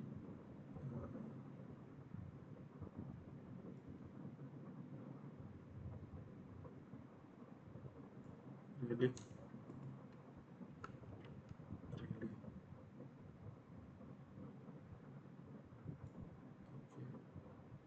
Just move this. Slightly select this. And also move this. Yeah. Yes, let me say the Gaussian is here. For, I mean, you'll understand why I lowered the Gaussian.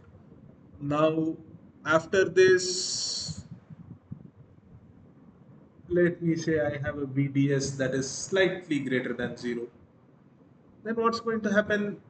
There will be a higher probability of me having a positive uh, Vx than a negative Vx.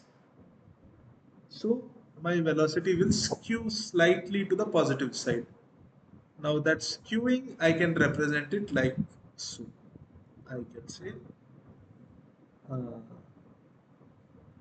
like this will go up slightly,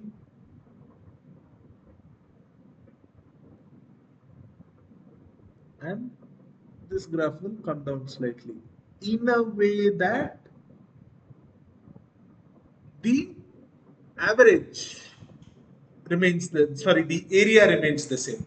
Why? Because the area is going to give me the total number of particles. So for the area to remain conserved, whatever increase is happening here, a commensurate decrease will happen here. So I keep doing this, for more higher and higher and higher values. This will become keep going higher and higher and higher. And let me say I consider an extreme case where I have a VDS that is very much greater than zero. Then in that case, what I'm going to have is I'm going to have a very large bell curve on the right side of my x-axis, right half of my x-axis, and this side it's just going to be just barely present on this side. So this is the idea of velocity saturation. There are only so many electrons present in my system. So after a certain point, my drain voltage will stop having any influence on the current carrying electrons. This is what I've been saying since the first problem that we've been solving, and this is the reason, because there is only a finite number of electrons that can be present inside my channel. Why? Because there is only a finite number of energy levels that can be present inside my channel. So Pauli's exclusion principle and Fermi statistics and all of that tell me that only a finite number of electrons can be present in the channel. The gate voltage can increase or decrease the number of electrons that can be present, but it cannot make it infinite. So, because I have only a finite number of electrons, there are only so many electrons that I can make move in the right direction. Like right, I mean as in left and right, not right and wrong. In the right, positive x direction. Yeah, I should say that. So there is only so much voltage I can apply. Beyond that, such a change is not going to happen. So now let us find out what that velocity is going to be. Remember I told you that the area is uh, conserved. Essentially the total area of the blue curve is the total area of the green curve, which is the total area of the yellow curve. So let me assume maximum saturation has occurred, which implies area on the left side is 0. Okay, so if velocity saturation has occurred,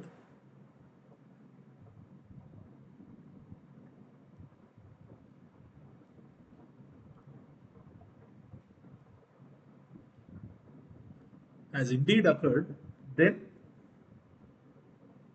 uh, yes, if velocity saturation has indeed occurred, then this is going to be true. Integral minus infinity to infinity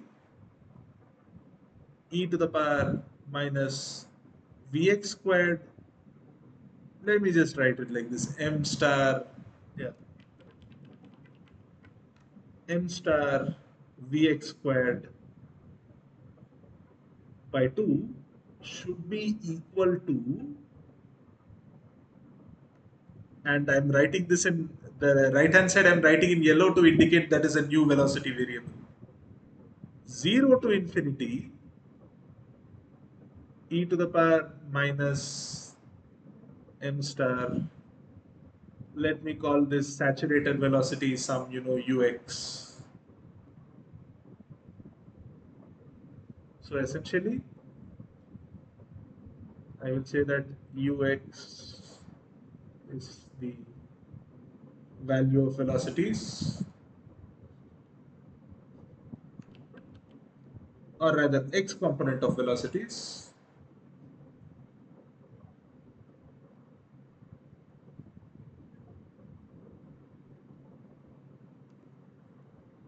at full saturation. Because in the negative half, there is like all the electrons only have a positive x velocity. Okay, full saturation. Now I know the value to the integral on the right side, so of course I should mention the variables of integration. So this is dvx, and this is of course dux. Okay, so from this, the first thing that I can say is yes, the constant. Yeah. and that will give me the scale parameter here. So on this side, I know this is going to be square root of 2 pi into 2 upon m star whole per half.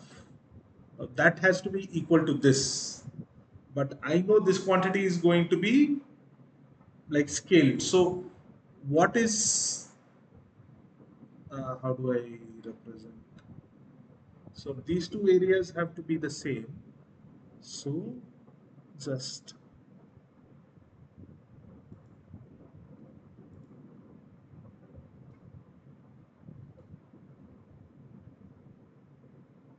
yes. So from this, I will know that, look, how do I like kind of, how, essentially my question is, not my question, essentially what I'm trying to say is, what I'm trying to find out is the relationship between V and U. Now I know this should be equal to this integral on the left side. Now what changed? But I know this integral is going to be root of pi by 2 times this. So what is the relationship between V and U?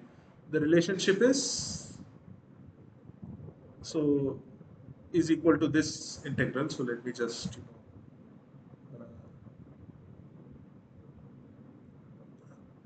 copy this and paste this.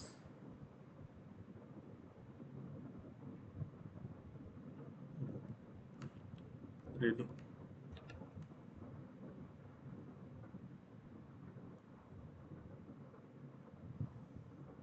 Oh God, I was about to erase the whole thing.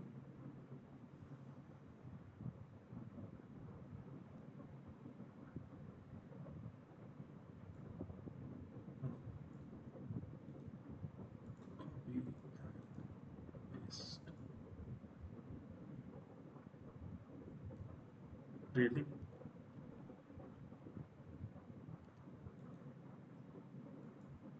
Yes. Ah. So this will automatically imply I can go from here to here by doing the substitution. U of x is equal to 2v of x. Like, what I mean is, on an average, not on an average, statistically, yes, statistically speaking, the velocity of every electron gets potentially doubled. That is all. Like, that is the maximum VDS can do. In this distribution, if an electron initially had velocity v, now it is going to be two electrons having the same velocity v. So I can assume, instead of the number of electrons doubling, I can assume a same electron is having double the velocity. That is the maximum increase it can give me. So now, at a given energy v, E, sorry, given energy E, what is the average positive energy? So essentially, I want to find out this quantity. I want to find out, yes, Vx plus of E. So this is going to be integral 0 to infinity 2Vx, because see, U of x is 2Vx, and integral, so this is going to be Vx squared divided by, so since there is a factor of 2, the 2 and 2 will get cancelled out. So I will just have divided by 1 upon m star.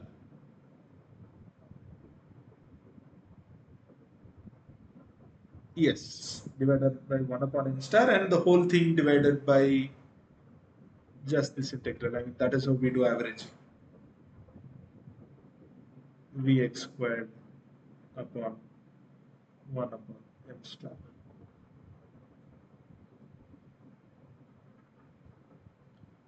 Dvx.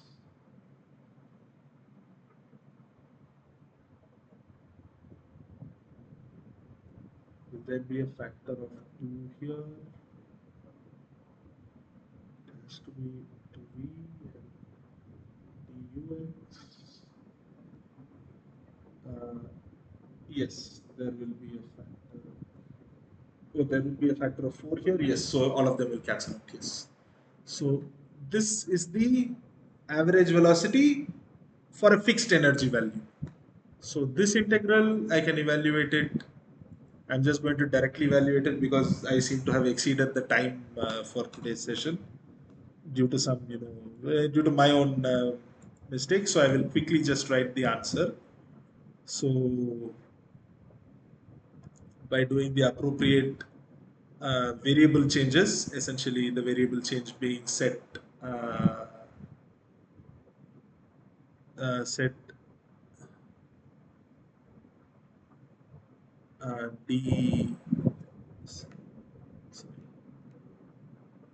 sorry, set y is equal to Vx divided by 1 by m star per half. Set this to be the value, then that would imply dy is dvx divided by 1 by m star per half, and then just multiply and divide by the constants. So the integral will become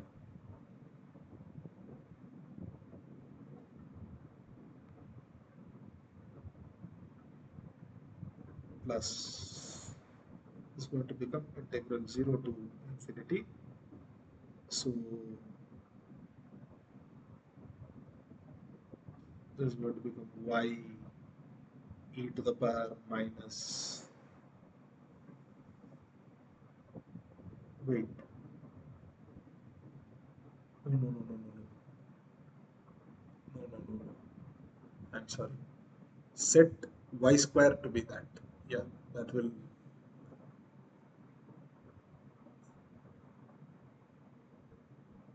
yes. Set y square to be just this.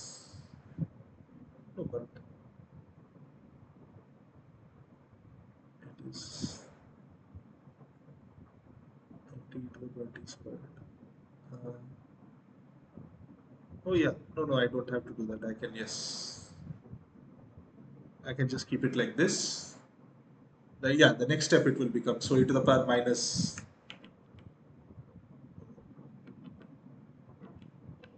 yes, e to the power minus y squared dy, and over here we will have a factor of m star. Now again I can say set y square is equal to some parameter t, and then 2y dy is going to become dt. So this is going to further become m star upon 2 integral 0 to infinity uh, e to the power minus t dt. And this integral is 1, therefore the average value is going to be m star upon 2 divided by, of course, the normalization constant here, and this is of course a standard integral, which is going to be square root of 2 pi into 1 upon m star, sorry, 1 upon m star whole per half. So this 1 upon m star will again go upstairs, so we will have m star square root of m star. Do I need that? Yes, I would.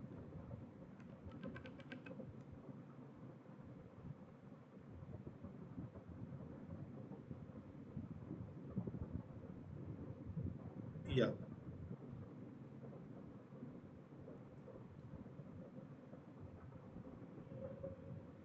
Square root of m star divided by 2 into root 2 pi.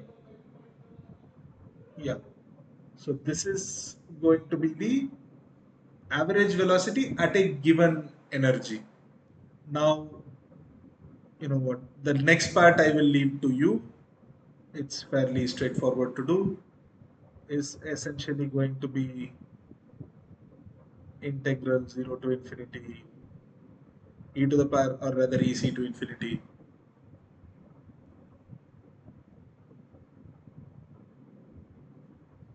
e to the power E minus EC upon kBt times this quantity. And as you can see, this quantity does not depend on E, so I can actually pull it out as a constant. So m star square root. And the normalization constant for this can also be, wait, should there be this quantity? No, I've rescaled. Oh, no, no, no, no. Yeah, this will vanish because I've rescaled everything with respect to this integral. Yeah, sorry. This will not appear here. That's why I was getting those extra terms. So here, no, none of these are appearing. So I can just get rid of these. So yeah, just oops, write this as m star by 2.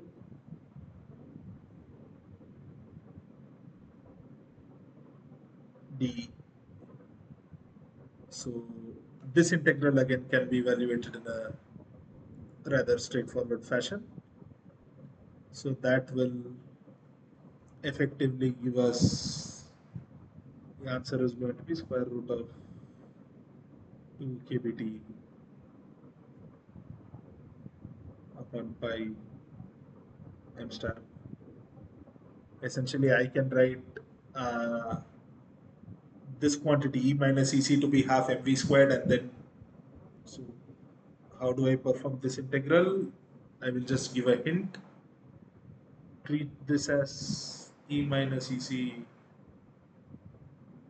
is equal to half mv squared, and start from there. Like, that is the approximation.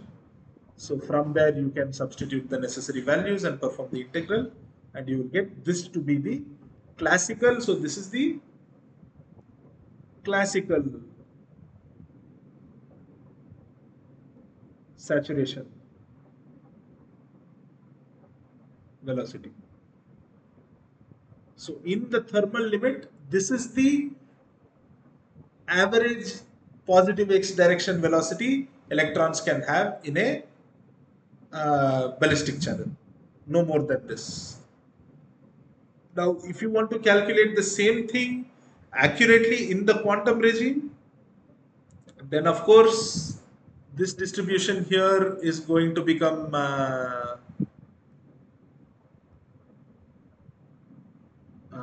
yeah, this distribution here will become the Fermi distribution, and from there you can see that when I'm trying to average the velocity v is proportional to where is it? Yeah, when I'm trying to average v, this is proportional to e to the power half. So if we are trying to calculate the same quantity in, so let me just, I'm not fully doing that derivation because it's not really important. I can just quote the result here. So for the accurate treatment,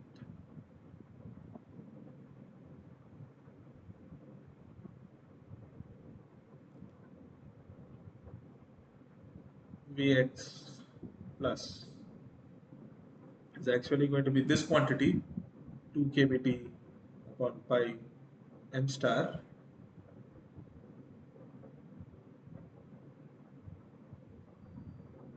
into f half divided by f0 of eta f. So this is what it's going to be. Because when I perform the Fermi, like the same integrals with this replaced by the Fermi distribution function, at each of these places, I will have to average with respect to the Fermi distribution function. Therefore, V is proportional to square root of energy. So this will become a Fermi integral of order half. And in the denominator, there will be a Fermi integral of order 0, which is kind of the normalization for this. So this is the actual ballistic saturation velocity, which is also known as the injection velocity. So I cannot send an electron faster than this into a 2D ballistic channel. This is the maximum velocity with which an electron can enter the ballistic channel. So classically, this value will come out to be something like 1.2 into 10 to the power 7 meter per second, which is actually very fast. Like this is like 10% of the speed of light. Okay. Yeah. So I apologize for the slightly haphazard problem solving like process in today's session. I obviously made a very silly mistake. Hopefully, like we have two more sessions left. Such stuff may not happen. I mean, won't happen. I won't say may not happen. I will make sure that it doesn't happen. So with this, I'll bring the session to an end. Once again, I thank you all for attending these sessions and also listening to their recordings. So I will meet you all again, same time next week. Thank you and goodbye.